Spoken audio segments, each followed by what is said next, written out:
வணக்கம் கடகராசி நண்பர்களே, நான் உங்கள் மகாராஜன். 2025 சித்திரை மாதம் எப்படி இருக்கும் அப்படிங்கிறத நாம் இப்போ பார்க்கலாம். முதல்ல சூரிய பகவானை பார்ப்போம். அவர் தான் முக்கியமான ஆள் இந்த மாதத்தில்.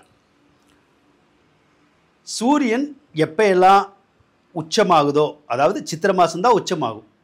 வருஷம் சித்திரை மாதத்தில் நல்ல ஃபுல் பவரில் இருக்கும். அப்போ எப்போயெல்லாம் சித்திரை மாதம் வருதோ அப்போ பூரா உங்களுக்கு ஒரு நல்ல மாதமாக தான் இருக்கும், யோகமான மாதமாக இருக்கும். அப்படி என்னத்தை அவர் யோகத்தை செஞ்சிட போகிறாரு உங்களுக்கு அப்படின்னு தோணுதா? செய்வார். பொருளாதாரம் தானே முக்கியம், காசு தானே முக்கியம். அதை கொடுக்குற வேலையை அவர் தான் செய்வார். அப்போ காசை கொடுப்பாரா? நமக்கு கொடுப்பார். எப்படி கொடுப்பார்?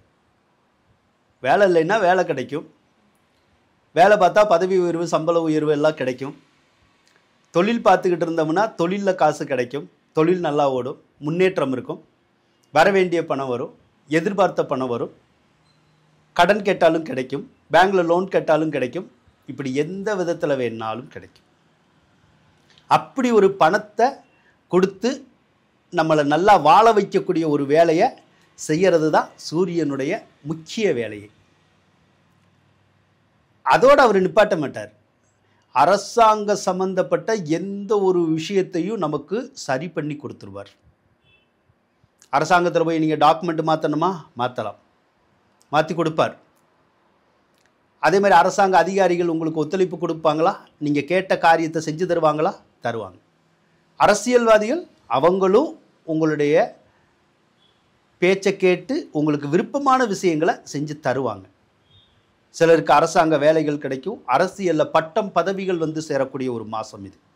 அதனால் அரசாங்கமாக இருக்கட்டும், அரசியலாக இருக்கட்டும், இரண்டு விஷயத்துலையுமே மிகப்பெரிய மாபெரும் வெற்றிகளை குவிக்கக்கூடிய ஒரு காலம் அப்படின்னா இந்த சித்திரை மாதம் தாங்க.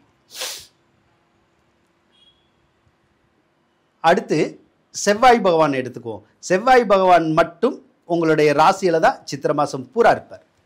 அவர் என்ன செய்வாருன்னா, அவருடைய வேலையே டென்ஷனை கொடுக்கறது தானே. வேறு என்ன பண்ண போகிறார் அவர்?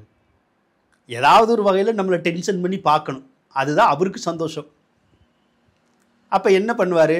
ஏதோ ஒரு வகையில் நாம் நினச்சி பார்க்காத சில விஷயங்கள் திடீர்னு நடக்கும். அப்படி நடந்து அந்த விஷயங்கள் நடக்கிறனால என்னடா இப்படி நடந்துருச்சு அப்படின்னு நம்ம கோபப்படுறோம்ல. யார் கூடயாவது கோபப்படணும் போலையே இருக்கும், யார் கூடயாவது சண்டை போடணும் போலையே இருக்கும். சண்டை கூட போட்டுருவோம் ஒரு சிலர் மேலே, அவங்கள பழி வாங்கணும் போலையே இருக்கும் ஒரு சிலருக்குலாம். அதே மாதிரி யாராவது நம்மகிட்ட பேசுனாங்கன்னா நம்ம குடும்பத்து ஆளுகளை கூட நம்ம வந்து சுள்ளுன்னு பேச ஆரம்பிச்சிருப்போம். அப்போ கொஞ்சம் கோவப்பட ஆரம்பிப்போம், கொஞ்சம் எரிச்சல் அடைய ஆரம்பிப்போம். அதனால கொஞ்சம் மன உளைச்சல் வந்து கொஞ்சம் இருக்கும். அதே மாதிரி ஒரு சிலருக்கு கோபம் வராது. என்னடா இப்படி நடந்துருச்சு, நாம் எப்படி சமாளிக்க போகிறோம், என்ன பண்ண போகிறோம் அப்படின்னு சொல்லி ஒரு மாதிரி மன வருத்தமும் இருக்கும். அதுதான் மன உளைச்சலுங்கிறது. இதனால் ஒரு சிலர்னாலெல்லாம் சரியாக தூங்க முடியாது. அதே மாதிரி உங்களுக்கு கூட ஏதாவது ஹெல்த் இஷ்யூ வரலாம், அல்லது நம்ம வீட்டில் இருக்கவங்களுக்கு சகோதர சகோதரி இருக்காங்கல்ல, அவங்களுக்கு கூட ஏதாவது ஹெல்த் இஷ்யூ வந்து வரதுக்கூடிய சந்தர்ப்பமும் இப்போ இருக்கும். அதே மாதிரி நமக்கு வந்து இந்த காயங்கள் ஏற்படுறது, புண்ணு வர்றது, ரத்தம் வர்றது, அல்லது மருத்துவ செலவுகள் செய்கிறது, அந்த மாதிரியான ஒரு சில விஷயங்களும் இருக்கும். அதனால் இந்த கோபதாபம், டென்ஷனு அதெல்லாம் கொஞ்சம் இருக்கும். நீங்கள் தான் பொறுமையை இருக்க கற்றுக்கணும். அப்படின்னா தானே நல்லது. பொறுமை மீறிச்சுன்னா ரொம்ப கோவப்பட்டு யாருடைய சண்டைக்கு போனோம்னா பிரச்சனை தானே. அதே மாதிரி அது வந்து போலீஸ் ஸ்டேஷனுக்கெல்லாம் உடையக்கிறோம். யாரையாவது போலீஸ் ஸ்டேஷனில் போய் கம்ப்ளைண்ட் பண்ணணும்னு தோணும். இது தேவையா நமக்கு? சரி. அதோட அந்த செவ்வாய் பகவான் வந்து ஒரு சில நன்மைகளை கொடுப்பார். என்ன நன்மைகளை கொடுப்பாருன்னா, சொத்து சம்மந்தப்பட்ட விஷயத்தில் சில வேலைகளை நம்ம செஞ்சு முடிக்கணும் அப்படிங்கிற எண்ணத்தை அவர் கண்டிப்பாக கொடுப்பார். அப்போ சொத்து வாங்கணுங்கிற ஆசையை தூண்டி விடுவார். வாங்கணும்னு நினச்சா வாங்கிடலாம்.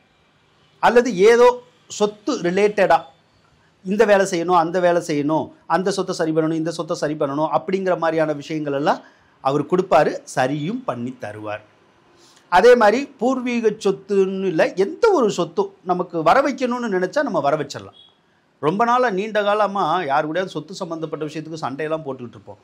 அந்த சொத்து வந்திருந்திருக்காது, போலீஸ் ஸ்டேஷனு, கோர்ட்டு, அது இதெல்லாம் கூட போயிருந்திருப்போம். இப்போ முயற்சி பண்ணுனா அந்த மாதிரியான சொத்துக்கள்லாம் நமக்கு கைக்கு கிடைக்கிறதுக்குடைய சந்தர்ப்பங்கள் இருக்கும். முயற்சி பண்ணி பாருங்கள். வாழ்த்துக்கள்.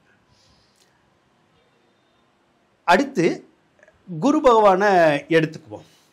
குரு பகவான் வந்து உங்களுடைய ராசிக்கு 11வது ராசியில் தான் இருக்கார். 11ல் குரு இருக்கிறது நல்லது தான். இந்த ஆபரணங்கள்னால ஏதாவது நன்மை நடக்கும். ஆபரணங்கள்னால நன்மை அப்படின்னா இந்த ஜுவல்ஸு சம்மந்தப்பட்ட விஷயங்கள்ல எல்லாம் நமக்கு நன்மைகள் கிடைக்கிறதுக்குடைய சந்தர்ப்பங்கள் இருக்கும். அதே மாதிரி லாட்ரி, ரேஸு, ஷேர் மார்க்கெட்டு இதெல்லாம் பண்ணுறோம்ல, பிட்காயின் இதெல்லாம் பண்ணுறோம்ல, அதுக்கெல்லாம் வந்து குரு பகவான் தான் காரணம். ஸோ குரு பகவான் 11வது ராசியில் இருக்கும்போது இப்போ இருக்கார். இந்த மாதிரியான விஷயங்கள்லாம் உங்களுக்கு நல்லா கை கொடுக்கும்.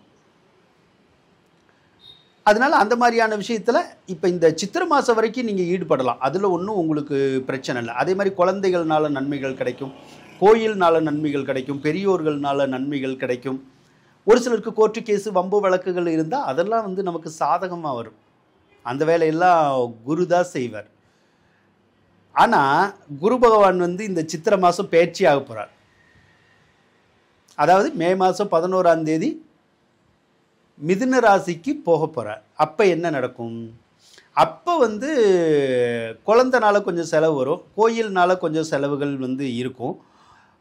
ஒரு சிலருக்கு இந்த வம்பு வழக்குகள் நடக்க கூட கொஞ்சம் செலவுகள் இருக்கும். அதே மாதிரி இந்த பேங்க்கில் லோன் வாங்கியிருந்தால் கொஞ்சம் நம்மளை கட்ட சொல்லி ப்ரெஷர் கொடுப்பாங்க. அவ்வளோதான், வேறு ஒன்றும் பிரச்சனை கிடையாது. ஆனால் அதே நேரத்தில் இந்த lottery, race, share market, bitcoin இந்த மாதிரியான விஷயத்தில் குரு பயிற்சிக்கு அப்புறமா நம்ம கொஞ்சம் கவனமாக இருக்கணும். ஏன்னா குரு 12ல் இருக்கும்போது இந்த மாதிரியான விஷயங்களில் நாம் வந்து கொஞ்சம் ஜெயிக்கிறது வந்து கொஞ்சம் கஷ்டமாக இருக்குது. அதனால் அந்த டேட்டுக்கு அப்புறம் நீங்கள் எப்படி அந்த மாதிரியான விஷயங்களில் ஈடுபடணும்னு சொல்லி நல்லா தெரிஞ்சுக்கிட்டு ஈடுபடுங்க. அதில் பல விஷயங்கள் இருக்கும், நல்லா கற்றுக்கிட்டு செய்யுங்க. ஓரளவுக்கு நம்ம ஜெயிக்கலாம். 3வது இடத்துல கேது இருக்கார். அது ஒன்றும் நமக்கு இப்போ வரைக்கும் ஒன்றும் பிரச்சனைகள் இல்லை. ஆனால் 9வது இடத்துல ராகு இருக்கிறது பிரச்சனை. 9வது இடத்துல ராகு இருந்தால் தொழில் ஸ்தானம் கெட்டு போயிடும். அப்போ சிலருக்கு வேலை போயிடுது, சிலருக்கு வேலை கிடைக்க மாட்டேங்குது.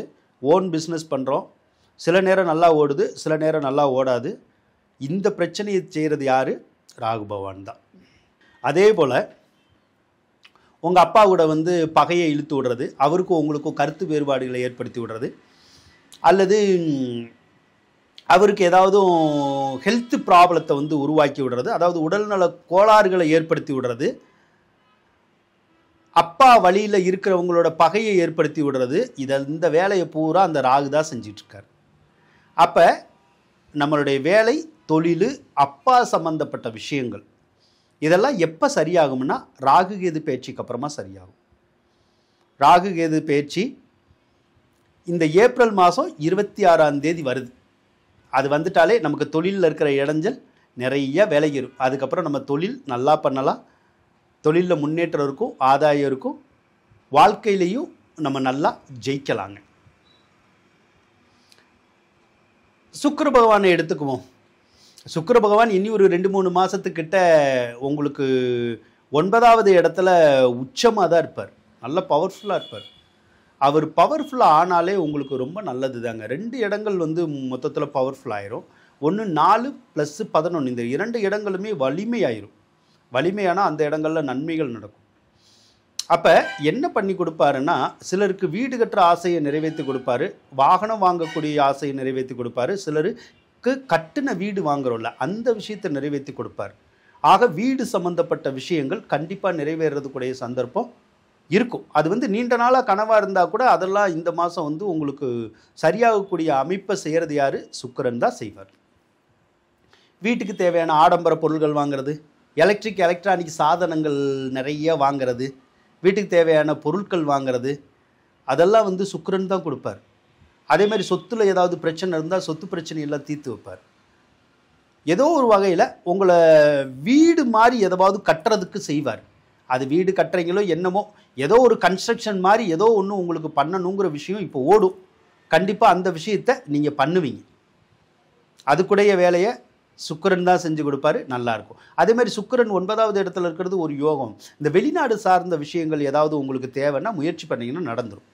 இப்போ ஒரு சில பாஸ்போர்ட் எடுக்கணும்னு நினைக்கிறது, விசா வாங்கணும்னு நினைக்கிறது, வெளிநாட்டில் போய் படிக்கணும் அல்லது வேலை பார்க்கணும் அப்படின்லாம் நினைக்கிறோம்ல, பிஸ்னஸ் பண்ணணும்லாம், அந்த ஆசைகள் எல்லாம் நிறைவேறக்கூடிய அமைப்பு ஒரு 2-3 மாதத்துக்கு உங்களுக்கு இருக்குது. அந்த மாதிரி எண்ணங்கள் இருந்தால் நீங்கள் முயற்சி பண்ணுங்கள், அந்த முயற்சிகள் உங்களுக்கு கை கொடுக்கும். 11வது இடம் வலிமையாக இருக்குல்ல, உங்களுடைய மூத்த சகோதர சகோதரிகள்னால ஆதாயம் நன்மையெல்லாம் வந்து அது கொண்டு வரும். அதே மாதிரி நீங்கள் எதிர்பாராத நேரத்தில் எதிர்பாராத உதவிகள் கூட கிடைக்கிறது கூடிய சந்தர்ப்பத்தை அந்த சுக்கிரன் உருவாக்கி தருவார்.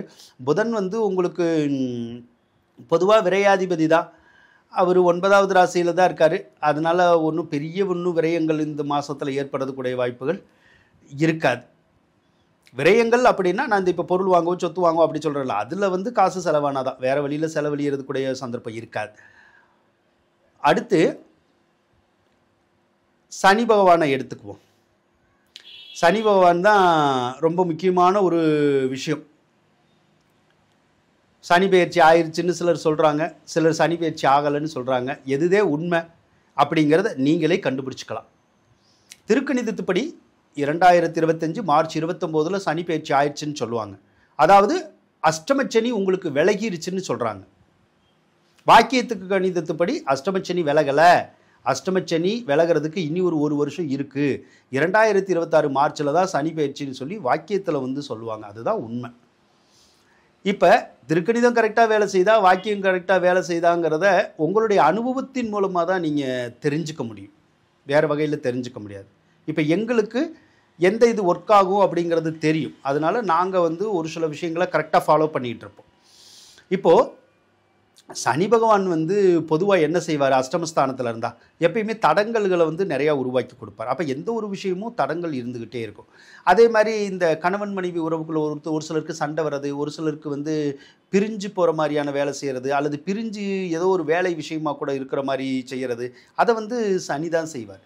அதே மாதிரி நமக்கு அடிக்கடி உடம்பு சரியில்லாமல் போகிறது, இல்லைன்னா உங்களுடைய கணவன் மனைவிக்கு உடம்பு சரியில்லாமல் போகிறது, அதே மாதிரி வண்டி வாகனங்களில் ஆபத்து கொடுக்கறது, அல்லது வண்டி வாகனங்கள்னால ஏதோ ஒரு தொந்தரவு நமக்கு வந்துக்கிட்டே இருக்கிறது, அல்லது இரும்பு பொருள்னால தொந்தரவு வர்றது, முழங்கால் வலி வர்றது, முதுகு வலி வர்றது, இப்படியான விஷயங்களை தான் அந்த அஷ்டமச்சனி செஞ்சுக்கிட்டே இருப்பார். இப்போ இந்த விஷயம் திருக்கணிதத்துப்படி முடிஞ்சிச்சுன்னு சொல்கிறாங்க, ஆனால் வாக்கியத்துப்படி முடியலைன்னு சொல்கிறாங்க. அப்போது இந்த விஷயம் தொடர்ந்து இன்னும் ஒரு வருஷத்துக்கு நடந்துக்கிட்டு இருந்துச்சுன்னா அப்போ உங்களுக்கு அது சனி பெயர்ச்சி இல்லை அப்படிங்கிறதான் அர்த்தம். ஒருவேளை அது தீர்ந்துச்சுன்னா மாறிடுச்சுன்னு நினச்சிக்கலாம். சரியா? இது வந்து ஒரு குழப்பமான விஷயந்தான். அது ஜோதிடர்களுக்குள்ளேயுமே நிறைய குழப்பங்கள் வந்து இருக்க தான் செய்யுது. எது சரி, எந்த பஞ்சாங்கம் சரிங்க அப்படிங்கிறதுலாம் நிறைய குழப்பங்கள் தான் இருக்குது. அதை எதிர்காலத்தில் அனுபவத்தின் மூலமாக தான் நம்ம கற்றுக்க முடியும். சரிங்களா? ஆனால் நாங்கள் பயன்படுத்துகிற பஞ்சாங்கத்துப்படி சனி பெயர்ச்சி அடுத்த வருஷம்தான், இந்த வருஷம் இல்லை. அப்போ அஷ்டமச்சனி இருக்கும் இன்னும் கொஞ்சம் நாளைக்கு.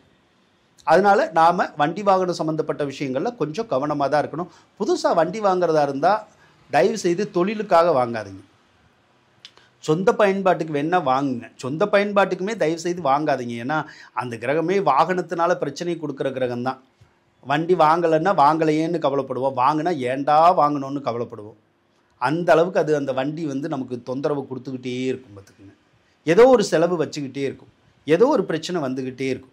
அதனால் நீங்கள் வண்டி வாகனம் சம்மந்தப்பட்ட வேலைகள் ஏதாவது செய்கிறதா இருந்தால் தயவு செய்து அடுத்த வருஷம் செய்யுங்க. அதே மாதிரி இரும்பு பொருட்கள் நிறையா வாங்கி, நிறைய மிஷினரிஸ் வாங்கி தொழில் செய்கிறவங்களாக இருந்தால் அதையும் நீங்கள் 2026 மார்ச்சுக்கு அப்புறம் பிளான் பண்ணுங்கள். அப்படின்னா தான் உங்களுக்கு பிரச்சனைகள் வந்து இருக்காது. ஆக கடகராசிக்காரவங்களுக்கு சில பல முன்னேற்றங்களை கொடுக்கக்கூடிய ஒரு அமைப்பு இந்த மாதத்துலேருந்தே உங்களுக்கு வரதான் போகுது. ஸோ கண்டிப்பாக வாழ்க்கையில் ஜெயிக்கக்கூடிய ஒரு சந்தர்ப்பம் கிடைக்கும். வாழ்த்துக்கள் நண்பர்களே.